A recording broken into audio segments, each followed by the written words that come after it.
মানিকগঞ্জের পাটুরিয়া ঘাট থেকে ঈদযাত্রার খবর জানাতে যুক্ত হচ্ছেন সহকর্মী আশরাফুল আলম লিটন।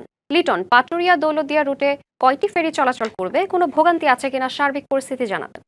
শ্রাবন্তী, এইবারের ঈদ যাত্রায় পাটুরিয়া দৌলতদিয়া নৌ রুটে মোট 17টি ফেরি চলাচল করছে এবং এই এই রুটে মোট 18টি লঞ্চ দিয়ে যাত্রী পারাপার করা হচ্ছে। তো আমরা যেটা সকাল থেকে দেখতে পাচ্ছি যে পর্যাপ্ত ফেরি থাকার কারণে পাটুরিয়া ঘাটে যে আসলে প্রচুর যাত্রী আমরা দেখতে পেয়েছি, কিন্তু সেই ক্ষেত্রে যে আসলে তাদের যে ভোগান্তি, সেই ভোগান্তি কিন্তু আমরা দেখতে পাইনি এবং তাদের সাথে কথা বলেছি। তারা যেটি বলেছেন যে মহাসড়কেও তাদের তেমন কোনো ভোগান্তি পোহাতে হয়নি এবং এই ঘাটের যে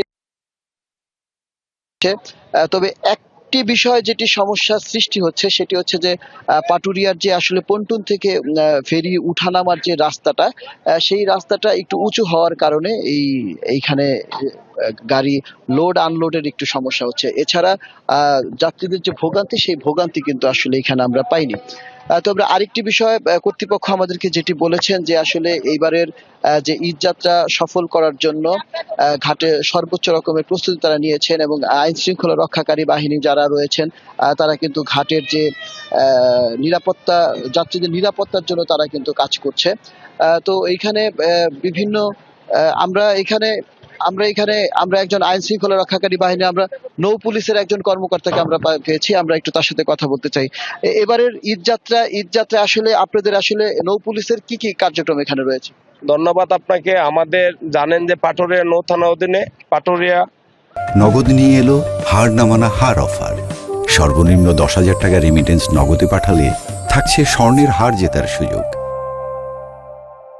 ফেরিঘাট এবং লঞ্চঘাট আর হয়েছে আরিচা ফেরিঘাট ও লঞ্চঘাট, আমাদের এই যাত্রীদের নির্বিঘ্নে নিরাপত্তা ঘরমুখী হওয়ার স্বার্থে আমাদের পাটুরিয়া ঘাটে 4টি টিম কাজ করছে এবং একটি কন্ট্রোল রুম রয়েছে।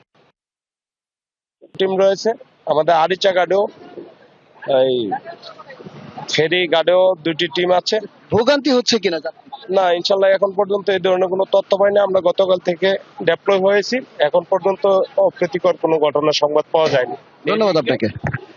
তো শ্রাবন্তী, যেটি উনি বলছিলেন আসলে যাত্রীদের নিরাপত্তার জন্য তারা কাজ করছেন, ঘাটে কোনো ধরনের কোনো ভোগান্তি নেই। তবে কর্তৃপক্ষ আরো যেটি বলছেন যে বেলা বাড়ার সাথে সাথে হয়তো যানবাহনের চাপ এবং যাত্রীদের চাপ আরো বাড়তে পারে। শ্রাবন্তী, এই ছিল সব শেষ খবর।